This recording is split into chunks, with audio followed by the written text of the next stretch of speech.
আসসালামু আলাইকুম স্যার। ওয়ালাইকুম আসসালাম।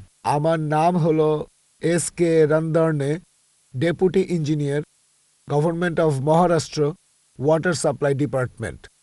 আমি একজন অমুসলিম, নন মুসলিম।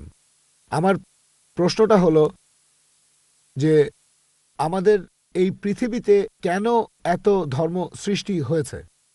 আমাদের চারপাশে এত বেশি ধর্ম কেন? এখানে একটা সেন্টেন্স লেখা আছে পিস টিভি লোগোর নিচে, যে পিস টিভি মানবতার সমাধান।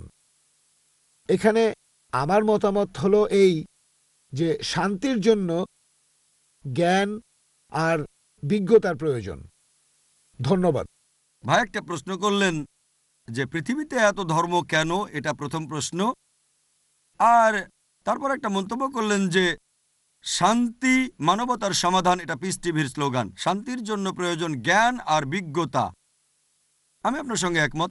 আপনার প্রশ্নের প্রথম অংশটা নিয়ে যদি বলি যে পৃথিবীতে কেন এত বেশি ধর্ম, আমাদের বুঝতে হবে যে সর্বশক্তিমান ঈশ্বর, আমাদের স্রষ্টা আল্লাহ সুবহানাহু ওয়া তাআলা পাঠিয়েছেন মাত্র একটা ধর্ম। আল্লাহ পবিত্র কোরআনে বলেছেন, সূরা আলে ইমরান অধ্যায় নম্বর 3 আয়াত নম্বর 19, ইন্নাদ-দীনা ইনদাল্লাহিল ইসলাম।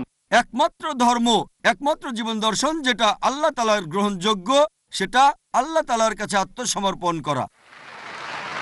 আল্লাহ তাআলা মাত্র একটা ধর্মই পাঠিয়েছেন। আর যত নবী রাসূল পৃথিবীতে এসেছেন, যেমন ধরেন আদম, ইব্রাহিম, মুসা, ঈসা, মুহাম্মদ, ওনারা সবাই শান্তিতে থাকুন, তারা মানুষকে একটা শিক্ষাই দিয়েছেন, আল্লাহর কাছে আত্মসমর্পণ করা। এখন আরবি ভাষায় যদি কেউ আল্লাহ তাআলার কাছে আত্মসমর্পণ করে তাহলে তাকে বলা হয় মুসলিম। আর ইসলাম, এই আরবি শব্দটার মূল আরবি শব্দটা হচ্ছে সালাম, যার মানে শান্তি। এর আরেকটা মূল আরবি শব্দ হচ্ছে সিলম, যার মানে আল্লাহ তাআলার কাছে নিজের ইচ্ছাকে সমর্পণ করা। তাহলে এক কথা ইসলাম মানে আল্লাহ তাআলার কাছে আত্মসমর্পণের মাধ্যমে শান্তি অর্জন করা।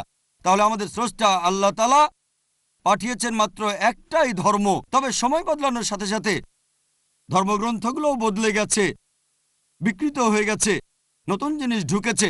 আর এই ধর্মগ্রন্থ বদলানোর ব্যাপারে আল্লাহ পবিত্র কোরআনে বলেছেন, সূরা বাকারা অধ্যায় নম্বর 2 আয়াত নম্বর 79, ফাওয়াইলুল লিল্লাযীনা ইয়াকতুবুনাল কিতাবা বিআইদিহিম সুম্মা ইয়াকুলুনা হাযা মিন ইনদিল্লাহ লিয়াশতারু বিহি সামানান কালিলা ফাওয়াইলুল লাহুম মিম্মা কাতাবাত আইদিহিম ওয়াইলুল লাহুম মিম্মা ইয়াকসিবুন। দুর্ভোগ তাদের যারা নিজ হাতে কিতাব রচনা করে আর বলে এটা আল্লাহর নিকট হতে। তারা এটা বলে তুচ্ছ মূল্য প্রাপ্তির জন্য। তাদের রচনার জন্য শাস্তি তাদের, যা উপার্জন করে সেজন্য শাস্তি তাদের। আল্লাহ তাআলা পাঠিয়েছেন অনেক আসমানি কিতাব, অনেক ইনস্ট্রাকশন ম্যানুয়াল। সময় বদলানোর সাথে সাথে এই ইনস্ট্রাকশন ম্যানুয়াল, আল্লাহর এই আসমানি কিতাব বদলে গেছে।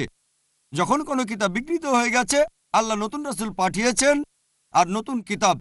এইভাবে অনেক দিন চলেছে। তারপর আল্লাহ পাঠালেন সর্বশেষ ও চূড়ান্ত নবী মুহাম্মদ সাল্লাল্লাহু আলাইহি সাল্লামকে, আর সর্বশেষ ও চূড়ান্ত আসমানি কিতাব কোরআন নাজিল করলেন।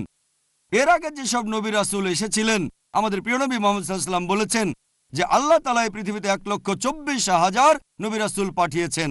পবিত্র কোরআনে মাত্র 25 জনের নাম বলা হয়েছে, অন্যদের নাম আমরা জানি না। হতে পারে একজন প্রশ্ন করেছিল, আপনি কি মনে করেন, একজন হিন্দু আমাকে এই প্রশ্নটা করেছিল, আপনি কি রামকে আল্লাহর রাসূল বলে মানেন, অথবা শ্রীকৃষ্ণকে কি আল্লাহর রাসূল বলে আপনি মানেন? আমি বলবো, যেহেতু নামটা কোরআন হাদিসে উল্লেখ করা নেই, আমি জানি না।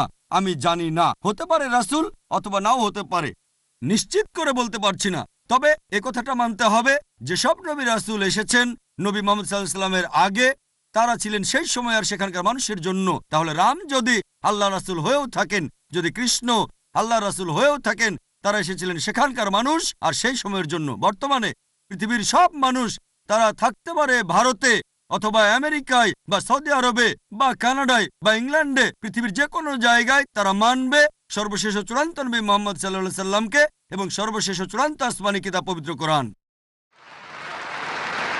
আল্লাহ আমাদের কথা দিয়েছেন সূরা হিজর অধ্যায় নম্বর 15 আয়াত নম্বর 9, যে আমি কোরআন অবতীর্ণ করেছি, সেটা আমি সংরক্ষণ করব। তাহলে আল্লাহ তাআলা পাঠিয়েছেন মাত্র একটা ধর্ম, সেটা হচ্ছে আল্লাহ তাআলার কাছে আত্মসমর্পণ করা।